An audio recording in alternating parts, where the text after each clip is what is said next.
So good day everyone. Our team came all the way from Manila up to Bocaue, Bulacan to meet one of the outstanding leaders here in the city of fireworks. As the medical director of St. Paul Hospital, how can he influence and manage his team for the benefits of the health of the people of Bocaue? So, good day viewers. So we are here with Dr. Filemon Pescador, the Medical Director of St. Paul Hospital located at Bocaue, Bulacan. So, Dr. Pescador, how long are you serving this hospital and what is your specialization? I've been serving this hospital, I think, for less than 2 decades now. I started to be the administrator in 2002. And then 3 to 4 years ago, I took the helm of the directorship. I'm the medical director 4 years ago. And I'm a general surgeon by practice. I'm a general surgeon. So, here is the first question, sir. What does leadership mean to you? To me, leadership is having followers behind you.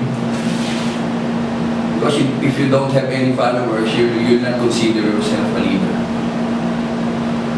So, second question, sir. Describe the key actions and behaviors of the person that you've experienced as your best leader. My best leader? Well, I think my best leader would be number one would be my dad, of course. Okay? For me, it's the model of leadership. Decisive, direct to the point. And the other one that I'm looking at is my former chairman at the Department of Surgery where I trained at. That's in Quezon City General Hospital. He's also direct to the point, people person, but caring. And of course, the other one is the former medical director of this institution, Dr. Guzman. Actually, some of my leadership skills right now, I'm trying to emulate her. So for you, are leaders born or made? First, they have to be born. First, they have to be born because you have to be born first, then you become a leader. You exercise leadership qualities, you see to it, you find it out yourself that you can become a leader. So for me, they are both born in me. Thank you. So what is a role model for you? To me, a role model is someone that I can look up to, someone that would really encourage me, and a role model is really someone that would really put that excitement in me to become like him or like her. That's a role model for me.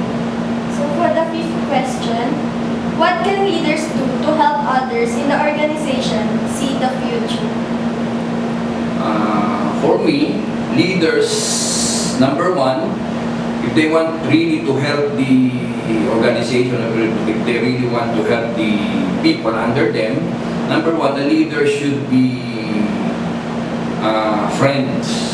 He or she should be a friend to his or her people.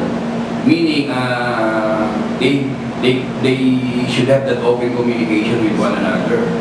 Kasi gone were the days that leaders are so authoritative or authoritarian.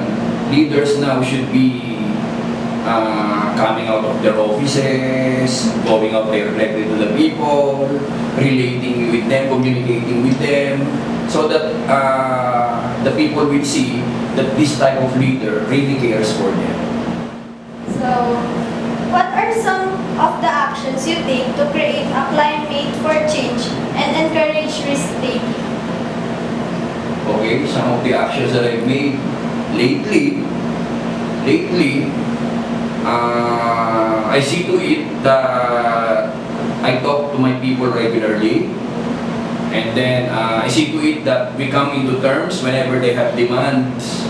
I will ask them what is your demand? It's not what I demand from them, but it's what they demand from the management. And there from that, I can start with that. We can have the bargaining. We can meet at the middle, so that the people will realize that they have the voice in this organization, not just the management only.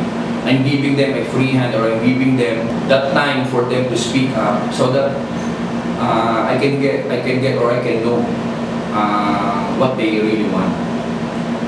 Thank you. So, should leaders let their constituents fail? Yes, because it is only in failure that you will learn. Yes. In fact, I'm always telling them, do not be afraid to fail. Because it is in failure that you will realize things, and it is in failure that you will learn. Right? So, that's what I'm telling them. So, what are the 3 things that can be done to improve in each leadership practice? What are the 3 things that you can do to continue learning to be a better leader? Okay, the 3 things, to me as a leader, number 1 is communication. Should be an open communication with the people. Number 2, it's really going out to the people. Going out to the people, yung face-to-face interaction with them. And number 3 is listening to them. So, thank you, sir. Tell me about a time you struggled with work and life balance.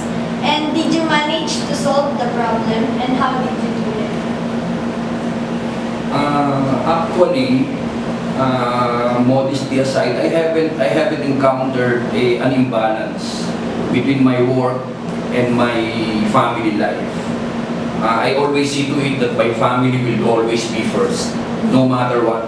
My family will always be first, and my work will always take a backseat. How do you monitor the performance of individual team members, and in what specific ways do you motivate your team? Actually, I monitor them through their leaders. For example, in the ward, they have that someone who's in charge. So, for me to make it easier, I always talk to the persons who are in charge of each department, and I'm asking them regarding the performance of their people, so that it wouldn't be a tedious task for me. Imagine you have 80 employees, and if you will talk to each and every one of them, I think the whole week is not enough for me if I will talk to them individually. So I just monitor them through the persons in charge. But of course, there are times that I go directly to the person.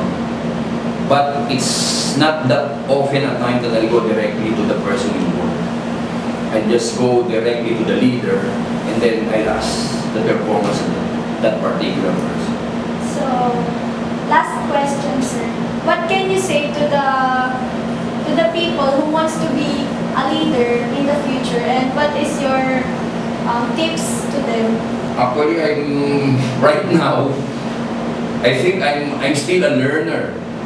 So, I'm still a learner of these things. So, actually, at this point in time, the number 1 tip that I can give to any boss or any particular leader of any organization is to really have that open communication with the people around you, with your subordinates, with the person below you, to have that open communication with them. Because at the end of the day, it's always an open communication with them that will really solve the problem. And as what I've said earlier, gone were the days of being authoritative or authoritarian. These are the days of being open to the people. So that's what I can give to them as a tip to be a leader. So, thank you, sir. Thank you for your time. Thank you, and I'm really humbled by this interview. Thank you very much.